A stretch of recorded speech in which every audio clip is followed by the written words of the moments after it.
Welcome to another movie plot and enjoy the memories. We open on the 23rd of December in the ruins of an irradiated New York City.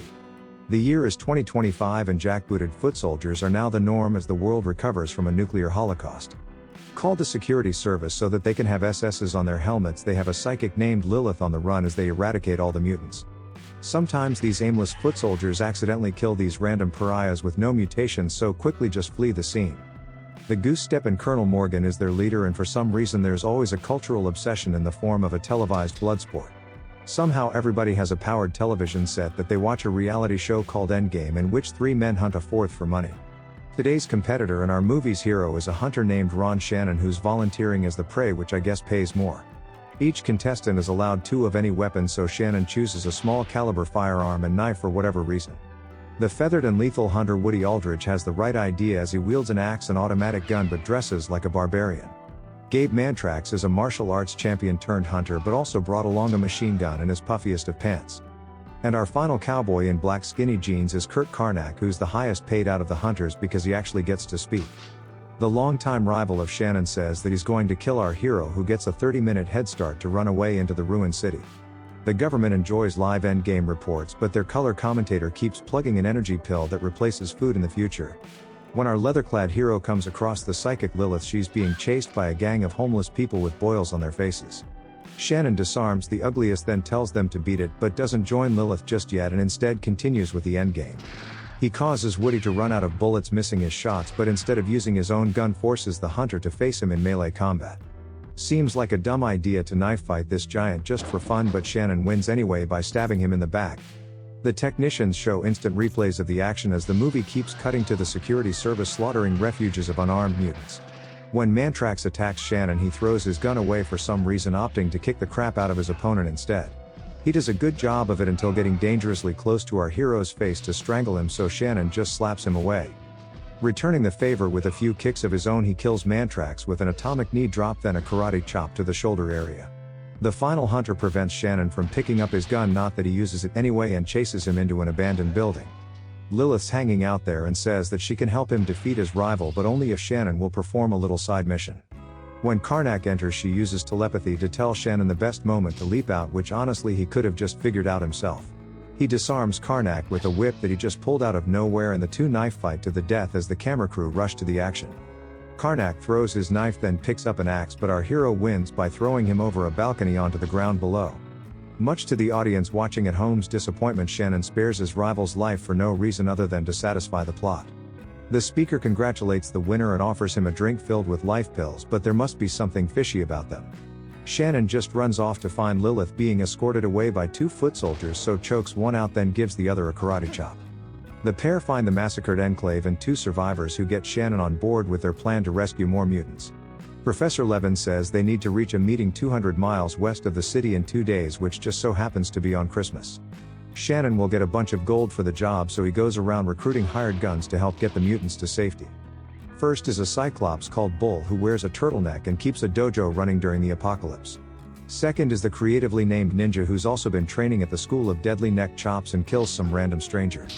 Next, Shannon travels to recruit a member of a gang whose leader has by far the worst dubbing in the movie. What do you care? I make the rules on this square. Shannon whips the nose off some dude who tries to backdoor him, then Ninja disarms the leader so that we can recruit Kovack. Conan's portly cousin takes them to a bar and throws a knife at Kijawa, who catches it, so I guess that means he's on the team. With our fellowship assembled, Morgan somehow catches Shannon alone outside to demand the location of Lilith. Our hero just knees him in the balls and shoots all the foot soldiers except for one who Karnak saves him from. Having repaid his life debt, the hunter just wanders off, but Colonel Morgan also got away in the distraction. Shannon and the fellowship collect the mutant peasants of New York and make for the refuge of wherever they're going. They load all the mutants into a van with a roof-mounted machine gun and go on a road trip across the blighted New York. The build characters escort them in Shannon's Mad Maxian sedan with a couple of bikes until coming across some slaughtered mutants. Some look like monkeys, some look like fishy, but the big guy just strongmans them out of the way and they continue on. Coming across a suspicious town, they walk right into the center, where they're suddenly surrounded by dozens of slow-walking blind monks. When Shannon pulls a gun, the monk leader flinches, so the ruse is up and all of these scythe-wielding ambushers can get a face full of lead. Lilith says that a mutant is telepathically telling them where to shoot, but he's unable to see outside, so not sure how that works. Shannon goes riding around in search of the mutant while Kijawa uses a handy crossbow and throws a seemingly endless supply of grenades. Kovack beats some of the blind with Donkey Kong hammer fists while those at the van are pushed back and the expendable driver expended. Meanwhile, Shannon crashes through a wooden door and fights his way through the building until finding the psychic mutant. He's a prisoner being forced to serve the monks but won't find any rescue attempt from Shannon, who just tosses an axe into his forehead. This causes all of the blind to begin wandering around aimlessly, so the group depart instead of tripping a few monks. They pull up at a lake to make plans when learning that the kid Tommy is some sort of super mutant with the power of the Force. He levitates a rock, which is cool, but then they come across a bunch of refugees slaughtered, which brings the mood way down. Lilith senses a trap, so when the people playing dead try to attack, they're stomped back down into the dirt by our group. Some topless skank manages to shank the professor before Shannon shoots her, so Levin dies and gets the eyelid closed treatment. Kovack then threatens to kill the psychic as he hates mutants, but a gun pointed at his dome causes him to calm down. The hunter Karnak shows up, having followed them all this way just to alert them about the large gang of mutants approaching. There's dozens of them with topless women sitting astride their leaders' cars, so our group disperse in all different directions. Shannon runs into some ruins and has a shootout in which he keeps running out of ammo and clicking on an empty chamber as he can't count to 6. Lilith at least tries to save the refugees but is kidnapped by the mutant leader with the wasteland babes hitched to his wagon. Karnak jumps in the van and drives away while Bull holds off the mutant bikers with the machine gun on the roof. The ninja is stabbed in the back by a mutant, so when Shannon runs out of bullets, he comes to the rescue. Lighting a bundle of dynamite in the backseat of Shannon's car, he crashes head-on into the mutants, killing everyone but our hero. It turns out that Kijawa was stabbed in the chest and killed while Kovack rode off on a bike and just disappeared.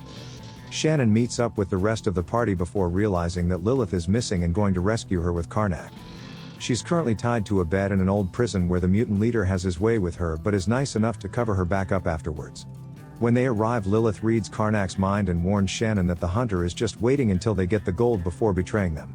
For now at least, he helps belay down into the mutant den and kill the guard so that Shannon can free Lilith and stick the leader while he sleeps. Before they escape, however, the trio notice Kovack mounted in a concrete wall like a trophy and begging to be put out of his misery. As the others climb back out, Karnak obliges and breaks the big guy's neck, but a mutant wakes up and shoots the rope, trapping him inside. Vastly outnumbered and surrounded on all sides, Shannon and Lilith just dip since he was going to betray them at some point anyway. Reunited with the caravan, they finally reach their destination, which is a rendezvous point at the bottom of a rock quarry. Suddenly the security service arrives, so our group try to escape by jumping in the van, but the driver Bull gets shot in the back and killed. Shannon tries to take off on the bike but falls off somehow, and the colonel walks up to give him a good kicking. Morgan then threatens to kill Shannon if he doesn't talk, but he didn't ask him anything, so I'm not sure what he wants him to say. They take the mutants out of the van, so Tommy uses the Force to kick up a sandstorm and the mounted machine gun to mow down the soldiers.